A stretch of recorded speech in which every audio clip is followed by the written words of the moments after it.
BJP రాష్ట్ర అధ్యక్షుడు రామచంద్రరావుకి TPCC working president Jaggareddy counter. రెండో రోజు సంగారెడ్డిలో జగ్గారెడ్డి ఆధ్వర్యంలో కొనసాగుతున్న ఆందోళనలు.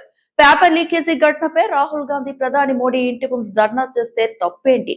బీజేపీ రాష్ట్ర అధ్యక్షుడు రామచంద్రరావు గాంధీ భవన్ కి వచ్చి ఏం చేస్తారు? మీరు గాంధీ భవన్ కి వస్తే మేము బీజేపీ ఆఫీస్ ని ముట్టడిస్తాం. మీకు చేతనైతే ప్రధాని మోడీతో విద్యార్థులకు క్షమాపణ చెప్పించండి. నీట్ పేపర్ లీకేజ్ కి బాధ్యత వహిస్తూ కేంద్ర విద్యాశాఖ మంత్రి ధర్మేంద్ర ప్రధాన్ ని రాజీనామా చేయించండి. లేదంటే మిమ్మల్ని కేంద్ర మంత్రుల్ని మీరు జంతర్ మంతర్ దగ్గర, ఢిల్లీలో జంతర్ మంతర్ దగ్గర నీట్ పేపర్కి సంబంధించి విద్యార్థుల భవిష్యత్తు గత కొన్ని నెలల కిందట నీట్ పేపర్ లీక్ కావడము, దానివల్ల మళ్ళీ పిల్లలు చదువుకొని మళ్ళీ రాయడము, ఇది ఒక పిల్లల యొక్క భవిష్యత్తు. బీజేపీ ప్రభుత్వం నరేంద్ర మోడీ గారు ప్రధానమంత్రి గారు మాట వరుసకు కూడా ఈ నీట్ పేపర్ లీక్ అయిన తర్వాత ఒక్క మాట కూడా విద్యార్థులతో మాట్లాడకపోవడం, దాని మీద తప్పు జరిగింది, ఇలాంటి తప్పులు జరగకుండా చూస్తామనే మాట కూడా ప్రస్తావన లేకుండా ఒక మొండిగా మరి ప్రధానమంత్రి గారు ఉండడము, మరి దాన్ని నిరసిస్తూ చాలామంది యువకులు స్టూడెంట్స్ మరి జంతర్ మంతర్ దగ్గర వాళ్ళు వేల స్టూడెంట్స్ మరి జంతర్ మంతర్ దగ్గర దీక్ష ధర్నా కార్యక్రమం చేస్తున్న క్రమంలో పోలీసులు ఢిల్లీలో విద్యార్థులను స్టూడెంట్స్ మీద దారుణంగా లాఠీచార్జ్ చేయడము, కొట్టడము, రక్తాలు వచ్చేటట్టుగా కొట్టడము, చిత్రహింసలు పెట్టే రకంగా లాఠీచార్జ్ చేయడము, ఇది చాలా అమానుష్యం. నిజంగా ఘోరమైన ఇంత దారుణంగా బీజేపీ నరేంద్ర మోడీ ప్రధానమంత్రి గారి వాళ్ళ ప్రభుత్వం విద్యార్థుల రక్తం వచ్చేటట్టుగా కొట్టడము, దీన్ని చూసిన తర్వాత ఇది చూసి రాహుల్ గాంధీ గారు నిన్న ఇండియా కూటమి రాహుల్ గాంధీ గారు ఎంపీలందరూ మరి ప్రియాంక గాంధీ గారు ఖార్గే గారు నిన్న అందరూ కూడా ప్రధానమంత్రి మోడీ గారు ఇంటి ముందే ధర్నా చేయాలని నిన్న అక్కడికి ధర్నాకు వెళ్ళడం జరిగింది. మనం అందరం మీడియాలో చూస్తూనే ఉన్నాం. నిన్నంతా కూడా ధర్నా చేస్తున్న క్రమంలో సాయంత్రం 6-7 గంటల టైంలో రాహుల్ గాంధీ గారిని విద్యార్థుల మీద జరిగిన లాఠీచార్జ్ నిరసనగా ఈ దేశంలో స్టూడెంట్స్ జరుగుతున్న నష్టాన్ని లాఠీచార్జ్ని గమనించి నిన్న నరేంద్ర మోడీ ఇంటి ముందే, ప్రధానమంత్రి గారి ఇంటి ముందే రాహుల్ గాంధీ గారు కూర్చోవడం, ఎంపీలందరూ కూడా కూర్చోవడం, ప్రియాంక గాంధీ గారు ఖార్గే గారు కూర్చోవడం మనందరం గమనించడం. సాయంత్రం వారిని లాఠీచార్జ్ అక్కడ కూడా వారిని అరెస్ట్ చేయడం, అక్కడి నుంచి లాక్కోపోవడం, ఇవన్నీ కూడా మనం చూసినాం. నిన్న రాహుల్ గాంధీ నిరసనగానే రాహుల్ గాంధీ గారి విద్యార్థులకు మద్దతుగా రాహుల్ గాంధీ గారు ప్రియాంక గాంధీ గారు కాంగ్రెస్ పార్టీ చేస్తున్న పోరాటానికి మద్దతుగా నిన్న రాత్రి మేము నేషనల్ హైవే 65 బాంబే హైవే మీద దాదాపు 2 గంటల సేపు మేము కూడా హైవేని దిగ్బంధం చేయడం కూడా జరిగింది. మరి అదే క్రమంలో రాహుల్ గాంధీ గారు పిలిపివ్వడం జరిగింది. మా పీసీసీ ప్రెసిడెంట్ గారు కూడా మహేష్ కుమార్ గారు కూడా ఈరోజు కార్యక్రమాలు అన్ని జిల్లాలో చేయాలన్నారు. అందరూ చేస్తున్నారు. ఒక దిక్కు సీఎం రేవంత్ రెడ్డి గారు చేస్తున్నారు, మహేష్ కుమార్ గౌడ్ గారు ఒక దిక్కు చేస్తారు. ఇప్పుడు సంగారెడ్డిలో కూడా అంటే ఇప్పుడు రాహుల్ గాంధీ గారు అందరికీ వీడియోలు వచ్చినాయి, మా అందరికి వచ్చినాయి. మన ప్రధానమంత్రి మోడీ గారు బేషరతుగా భారతదేశ యువకులకు స్టూడెంట్స్కి క్షమాపణ చెప్పేంత వరకు ఉద్యమాలు కొనసాగుతాయో చెప్పాలి అని రాహుల్ గాంధీ గారు డిమాండ్ చేయడం జరిగింది.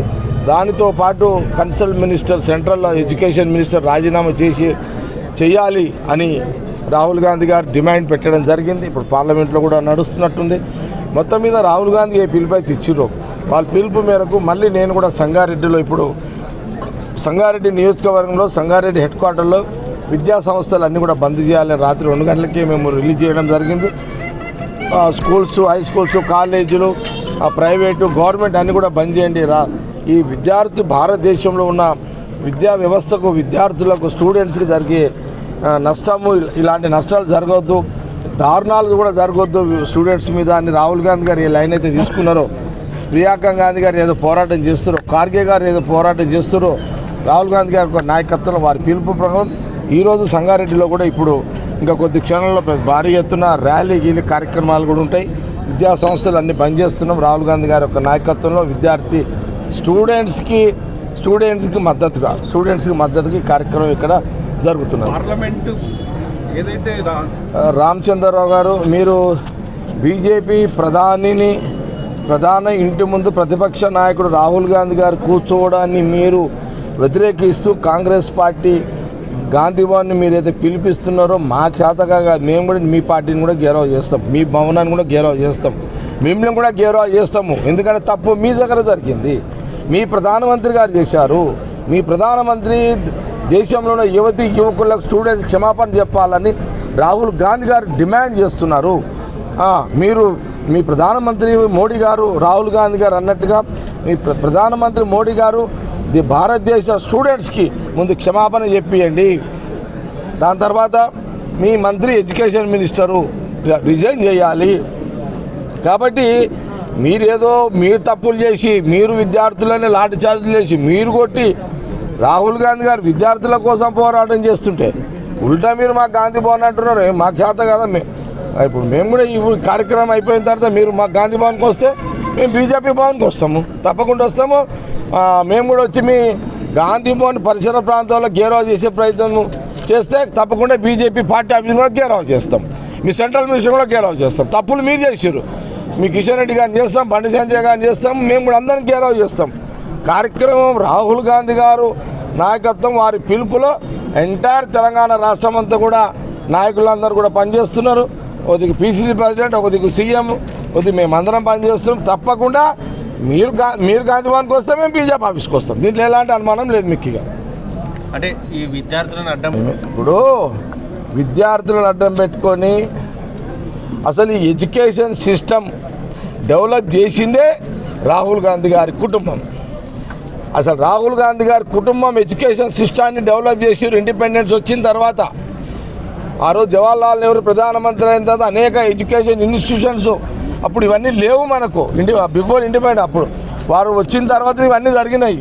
ఈరోజు ఒక ఐఐటి ఇన్స్టిట్యూషన్, ఒక విద్యా సంస్థ అసలు ఈ దేశంలో మొదలుపెట్టిందే రాహుల్ గాంధీ గారి కుటుంబం, జవహర్లాల్ నెహ్రూ గారు. అప్పటి నుంచే కదా ఇదంతా వచ్చింది. ఇప్పుడు మన సంగారెడ్డిలో కూడా ఐఐటి వచ్చిందంటే ఎవరు?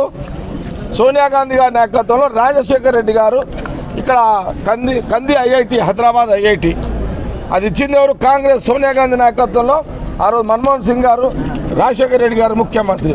బీజేపీ తెచ్చిందా ఈ ఎడ్యుకేషన్లు అన్నీ కూడా? ఎందుకు మాట్లాడతారు మీరు? విద్యార్థులను అడ్డం పెట్టుకుని వాళ్ళు విద్యా వ్యవస్థని అభివృద్ధి చేసిన కుటుంబం రాహుల్ గాంధీ గారి కుటుంబం.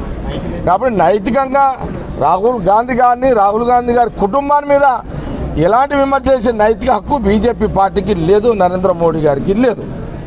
కాబట్టి ఇది విద్యార్థుల క్షమాపణ చెప్పేంత వరకు మోడీ గారు క్షమాపణ చెప్పేంత రాహుల్ గాంధీ గారి పోరాటము కొనసాగి వారు చేసే పోరాటానికి మద్దతుగా యావత్ తెలంగాణ కాంగ్రెస్ పార్టీ కార్యకర్తల నాయకులం అందరం కూడా అందరు రెడీగా ఉన్నాం. అందులోనే నిమగ్నమై విద్యార్థుల కోసం మేము కూడా మద్దతుగా ఢిల్లీలో జరిగిన లాఠీచార్జ్ నిరసనగా వ్యతిరేకంగా రాహుల్ గాంధీ గారి ప్రియాంక గాంధీ గారి అరెస్టుకి వారి మద్దతుగా మేము క్షమాపణ చెప్పేంత కార్యక్రమం సంగారెడ్డిలో కూడా కొనసాగుతూనే ఉంటాయి.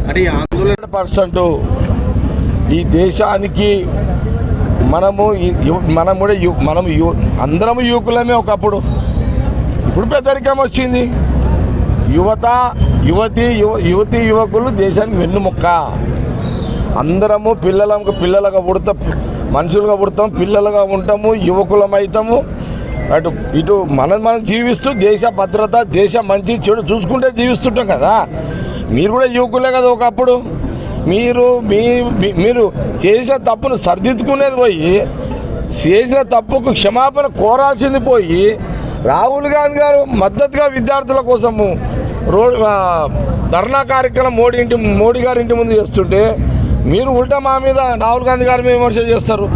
ఇది దేశ ప్రజలు గమనిస్తున్నారు.